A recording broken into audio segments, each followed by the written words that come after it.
Welcome back to Notballtalk. It's your host Dietrich back at you with another one. And today we got our guest host Jalen today.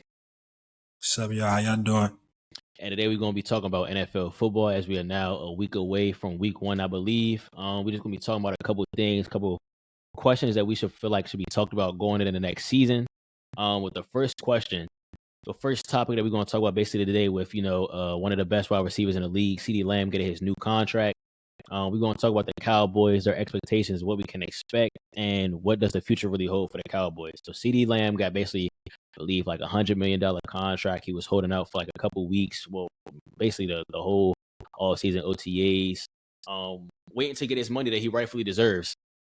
And with him getting his money, the Cowboys still have to pay a bunch of their stars that they have on the team, but he is one of the first ones to get it. I believe the second one to get it. Well, according to like their superstars, he's probably the second one to get paid a hefty contract.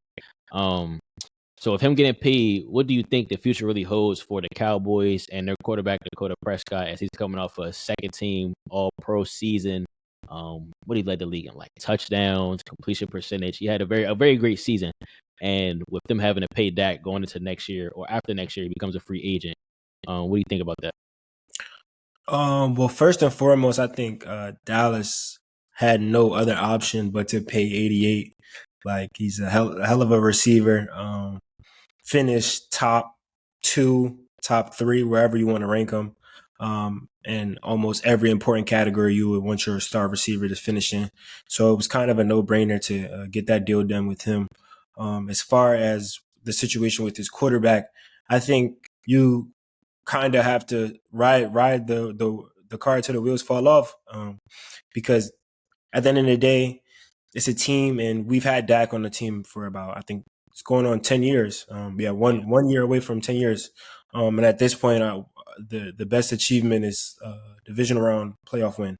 So, I mean, I think at this point, you ride out the last year of his contract. If he's willing to take a team-friendly deal, of course you sign him back. I think he's definitely integrated with the system. The connection between him and CeeDee Lamb is definitely at a different level headed into this season. But if it can't get done, I think you kind of let Dak walk and try to find another quarterback somewhere in the draft or possible free agents. So with them potentially, let's go ahead and say, with them having to pay CeeDee Lamb, with them potentially having to pay Micah Parsons within the next 2 years, so it's going to put them at, if they do sign Dak back, it's going to be 3 years back to back to back big contracts, which sets the rest of the team back. If they do sign him back, if they do sign him back after his contract is up, what type of contract do you think he probably will get if he does come back? Let's say with a non-friendly deal. How much do you think he should be getting paid a year? If he does come back, considering I think the newest contract Jordan Love signed, I think it's like $55 million a year. Somewhere around there, those numbers. I think he's definitely going to try to push for anywhere close to 60. Probably cap out, and the lowest you get to is 57, 58. But coming off an All-Pro season, I think he has the right to request those type of numbers.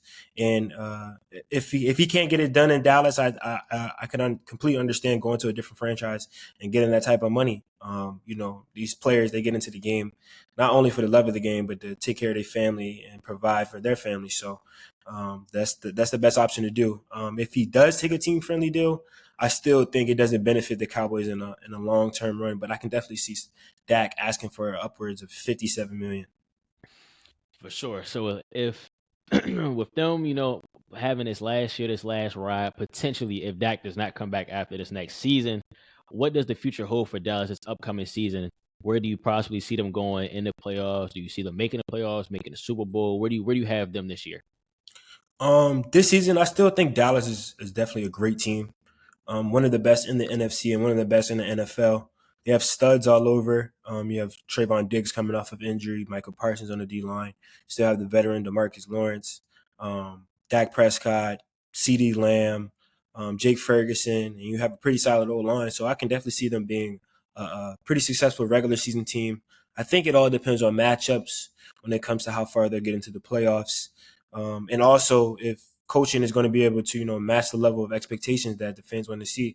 Fans they want to see at least an NFC Championship game. Like I honestly feel like that's been a standard they should have been holding themselves to for 3-4 years now. So if that doesn't happen, then I can't say that I'm surprised. I see them possibly making it to the divisional round, but eventually losing to a team like San Francisco or the Detroit Lions. Those teams are definitely coming out a lot more prepared, and they're playing with a chip on their shoulder, and I think Dallas is missing that. Yeah, for sure. I definitely agree. I see them making the playoffs for sure. They are in a good division, so the division could kind of go to either them or Philly, kind of sorta. I definitely like I say see them making the playoffs around that divisional round. I think they're good to get past the wild card. They should be good to get past the wild card. I think they lost in the divisional last year. Yeah, last year they lost in the divisionals, I believe, to Yeah, yeah, they lost in the Packers. division. Packers. Oh no, Packers. no, it was. I thought it was wild card. It was wild card. It was wild card. I thought it was pretty sure it was wild card because the Okay, Packers were the seventh seed. you're right. You're right. Who was in the wild card? It was the Niners and It was. I know the Lions. They played the Rams. The Lions oh, so played it the was the Rams. Niners and was it Niners and Lions in the championship in the Yeah, conference? yeah. It was Niners and Lions, and they played in San Francisco. The Lions were winning. They were winning that first and a half, and then Wait, so CMC. who did? Nah, I think Green Bay was in the conference because who did? You're right. They beat the Cowboys in a wild card. They killed them in a wild card.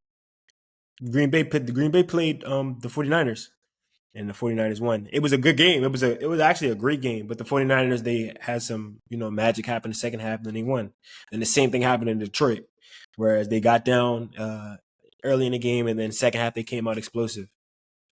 I remember those games because I was like, wow, like San Francisco, I thought was the best team, and I was like, how are they losing the first half, and then they came out and won both of them. So I just don't remember the conference championship game. yeah, Yeah, I just don't remember that game. But yeah, but yeah, I definitely think the Cowboys they should be these like you said the past couple years they should be making the at least divisional rounds comfortably. But I don't know. It's just when they get to the playoffs, something just different goes on. I guess play calling either or like I said that chip on the shoulder. Some other teams just have that chip where they just have like more dog in them to win the game. Sometimes or their team does. Sometimes the players on the Cowboys may have it, but the whole team does not come together and click on one accord. On to the next topic, though. Basically, one of the biggest off seasons a team has had so far this off season, and one of the better teams in the NFL. People are starting to give recognition to with one of the best quarterbacks in the league, no other than the Houston Texans. They had a great off season last year. They had a great season last year with a great rookie in C.J. Stroud, great weapons around the offense with Tank Dell, Nico Collins, Dalton Schultz, a good old line with a great head coach. Now with them bringing in new pieces, Stephon Diggs, Joe Mixon, and a couple other players, where do you think the Texans are gonna go this year in the playoffs, or if you don't have them making the playoffs? As far as where I can see the Texans making it, I think the potential is definitely there to make a Super Bowl appearance. I think all around the board they definitely upgraded in areas that they needed to address this offseason. But I know that it's not that easy to make it to a Super Bowl, and Rome wasn't built in a day.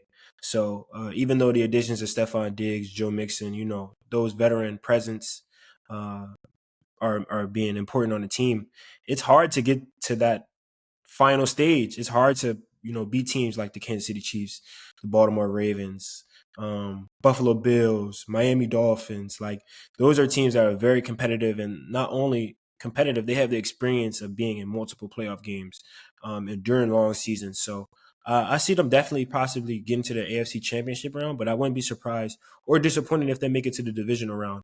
It's all about the performance of the team, and the matchup that they see. Because if they come across Patrick Mahomes, I don't know if they can beat Patrick Mahomes. That's a different animal. If they come across the Cincinnati Bengals, I don't know. Like that's another proven team that a lot of people are sleeping on. So we'll just have to see and see how the cohesiveness of the team actually is. Yeah, I think a lot of people are I would say writing them too early to be the best team in the AFC. They're probably on paper they definitely seem talented, but in the NFL you have to go out there and produce, and we have to see stuff on the field. It's easy to say a team is great on paper, but a lot of the teams that's great on paper don't really end up producing later on down the season. The Chiefs are on paper may not be one of the most eye popping teams of talent or popular names, but we see they produce year in, year out. And you really don't have to question what are the Chiefs going to do almost every year. And I definitely agree with what you say, how it's not easy to make the Super Bowl. A lot of teams have potential to make or have had great regular seasons, but when it becomes 0-0 again and it's sudden death almost every down in the playoffs, you really see who wants it the more. You really see who wants it more, and you really see who wants it the most, and can they play together. But I definitely do think it will be a great look for the Texans bringing in Stephon Diggs. So I think this is probably one of the biggest additions to a team this year, bringing in a veteran, proven, great wide receiver. I still think he has a lot left in the tank, in my opinion. I don't think that end of the year slump affected him at all. You just don't lose skill like that in a couple of weeks. I think it was more of a mental thing. I think he was just ready to get out of Buffalo. Was a little bit unhappy with his role, but I think him going with the Texans, playing with them young guys, is probably going to rejuvenate a lot in Stephon Diggs, and I still think he's going to have a stellar season. Now, a question that a lot of people have asked pertaining to Houston Texans, in your opinion, who do you think is probably going to be wide receiver one on that team? Or do you think they're not really going to have a bona fide wide receiver one? It's just going to be multiple guys just eating? As far as wide receiver ones, I think it's going to come down to who CJ Stroud trusts the most, who's able to show up during pivotal moments of the game. Nico Collins is definitely, I would say, is the probably spent the most time with CJ. From last season, Tank Dell definitely was the explosive player, but he eventually went down with an injury and he was not able to play later on in the season. So Nico Collins was able to pick up that workload. But I definitely, I like you said, to piggyback on your point about Stephon Diggs, I think you don't lose that type of skill and talent in a year, and not even that, just the knowledge of the game. The elusiveness in his game, the route running, the hands, you don't lose that. So for me, it's honestly a no-brainer. I think Stephon Diggs was the wide receiver one. There's no way a guy that can play inside, outside, motion, cross or deep post, like he can run any route on a route tree. So I think with a guy like that, you got to find a way to give him the ball. But I can see him being, he sets the tone, and then guys like Tank Dell and Nico Collins, blow the roof off. So I definitely agree. I think Diggs is going to be more of like their safety blanket type of role. Like, you can always rely on. But like you said, I definitely think like that Nico Collins and Tank Dell is still going to be those electrifying guys.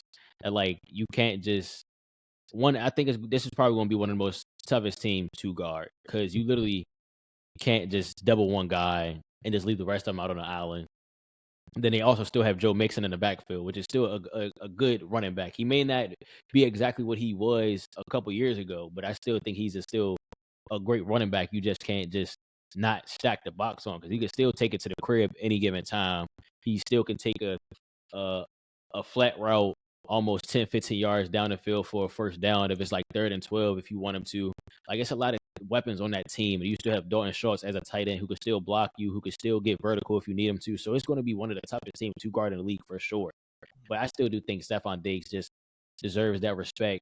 But even if he doesn't, I still do think that it could be like a 1A, 1B role where Nico Collins still get his multiple touches a game. He probably could still go out there have a 200-yard game, but Diggs might have all the red zone targets because he's a better route runner and probably more sure hands in the red zone area. So it could go a lot of different ways, but my pick probably would still be Stephon Diggs though. But anything could happen. CJ Stroud definitely knows how to get his guys the ball. We've been seeing that since college. He has no problem with doing that. So I think it's going to be a beautiful thing to watch. Hopefully, the guys stay healthy the whole season so we can watch a full 18-plus weeks of that, because that would be one of the most beautiful things to watch. Just all those wide receivers, that running back group, that tight end, that O-line, and CJ Stroud just going to work. I also think that should be a very, very big sleeper for MVP if they stay healthy. That's yeah, a very big sleeper for MVP. he definitely can do it. He definitely can. The keys is all there for him to do it if they stay healthy. And he has the coach that trusts him and everything like that. And he already put the world on notice last year with that great playoff stretch, even though it didn't end it how he wanted to, but a great rookie campaign nonetheless. Now, the next question that I have that a lot of people may be writing them off because they have lost their one of their star players. Is what does the future look like for the Buffalo Bills? Now, with them losing Stephon Diggs and them always being a team that be that close to the next step or that close to the big game and always following a Patrick Mahomes. With them having, they still have their guy in Josh Allen, their bell cow who runs the ball, throws the ball, do everything you need him to do. They have a great running back in James Cook.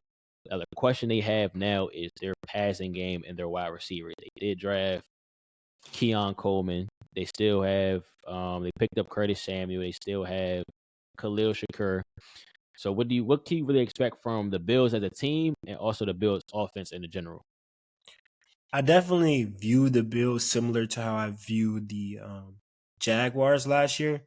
As far as overall offensive setup, you have a great receiving running back that also can carry the ball very well. You have a tough quarterback in Josh Allen, and then Trevor Lawrence, being a tough quarterback, taking a lot of hits, but getting back up. And then you have a guy like Keon Coleman that can kind of play like a Calvin Ridley role.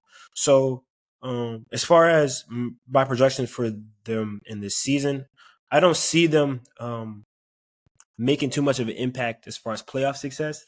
I think this year will be an experimental year, trying to really unlock the talents of people like Dalton Kincaid, see what Keon Coleman can give you, see if James Cook can take that next step into becoming an efficient runner, because he's often uh, he's been explosive, but at times he's been stagnant in his rushes. Often used as a receiving back. So I think this is more so, trying to build a new identity. This is a new era. I definitely feel like the loss of Stephon Diggs, it has changed the dynamic of the team, because watching them during their battles with the Chiefs and the Bengals in the playoffs and stuff like that, like you've watched them, they really try to air the ball out, and I don't think with the coaching change of last year, I think they went away from that, which is why you see the production dip for Stephon Diggs. So I can see that similar setup going into this season, and they play in a very tough division. You got teams like the Miami Dolphins, the New York Jets, New England Patriots. They may not be to the level that they are, but they're still a competitive team. Like they still have some pieces. So I think for them, the ceiling is around 8 to 9 wins. Maybe sneak into the playoffs, get into the wild card round, but I don't see them making too much of an impact on the league. I think I probably have them around the 9 to 10ish range. I think that's off their quarterback play. They can still get into the wild card, but I really don't see a lot from that defense either with them losing most of their guys or most of their key guys aging. Um, yeah, I just don't know how if they still have a lot left in there, unless Keon Coleman just turns out to be which he is a great wide receiver nonetheless, but if he turns out to be like really one of those crazy wide receiver campaigns where he just picks up right where Stephon Diggs dropped off at, then they could be the same Bills. But that's definitely a tough task. And only one wide receiver I've seen pick up where Stephon Diggs left off at, and he's now the best wide receiver in the league in Justin Jefferson. So it's not an easy task, or it's not an easy shoes to fill when Stephon Diggs leaves that team. But Keon Coleman definitely is a great wide receiver to possibly do that. And I think he has more natural athletic ability than Stephon Diggs at that time. So I think, I think Keon Coleman is really the biggest X factor right here because we know we're going to get out of Josh Allen. We know we know what we could get out of James Cook. We could get better, of course, but James Cook is still what he gave us last year was solid, is workable. Now, like you say, he could take that next step, which would give us a bigger plus. But I think Keon Coleman really is that X factor. If he does great or exceeds a lot of expectations, then that Bills team could still be the Bills team we know and love. So it really all depends on him. I probably still give him like a solid 10-win season. I think they could. Well, I have to look at their schedule first of all, but I think off of Josh Allen, I think they could get a solid 9 to 10 win season, barring any injuries and stuff like that. Um, Another thing that I would definitely love to talk about that we brung them up earlier is the Cincinnati Bengals. With them the past 2 years going through a little bit of a rough patch, rough spill. Now with them going to the first year, well, no, yes, they have 2 years left on Jamar Chase contract. I think they have to pay T. Higgins soon also. Now, with them, let's hypothetically say they don't make the playoffs. What do you think the future holds for the Bengals after this season? I think if they don't make the playoffs, we got to have a reality check. Um, I think offensively, you keep the core two guys, with it being Joe and Jamar. I think there's no way you don't pay Jamar Chase after drafting him with the fifth overall pick. Watching the success and his impact on year one, and then year two, and then year three, and realizing that like that's Joe's guy. I definitely think you have to pay them. So I don't see him going anywhere. I don't see a deal not getting done. But as far as T Higgins, I think yeah, he's on a prove a year. Similar to the Dallas Cowboys, it's more so of if we spend this money on these few players, how will our team be able to balance out? Assuming they don't make the playoffs, I think T Higgins doesn't have a great year, and I can see him walking and going to a different team, retaining Jamar Chase for another year, and then probably trying to beef up that O line and build a new identity. Hopefully, one of the running backs that they have on their team is able to, create a role for themselves and have a positive impact on that offense. And then also, improving that defensive back group, trying to get, another star corner. I know they have Cam Taylor-Britt, which is actually a great underrated corner a lot of people don't know about, but he's definitely physical, can guard one-on-ones. Can guard wide receiver ones, can leave him out on the island. So I definitely can see a new improved Cincinnati Bengals after this season, barring no How playoffs. how far do you have the Cincinnati Bengals going this year, and where would you rank them in the AFC, kind of, sort of, going into Um, this season? Like this, basing off the new Texans, the new teams, where would you have the Cincinnati Bengals ranked at? Let's just say in the AFC. I think AFC wise, you still have to you have to give them that respect, especially with the small burst that they had last year, when Joe started to get into the rhythm against teams like the Arizona Cardinals. A lot of people forget that they beat the San Francisco 49ers, and it wasn't just like a close game. Like they kind of got out there on them. So you got to give them that type of respect, and also being a team whose core was able to go toe to toe with Patrick Mahomes and come out on the other side.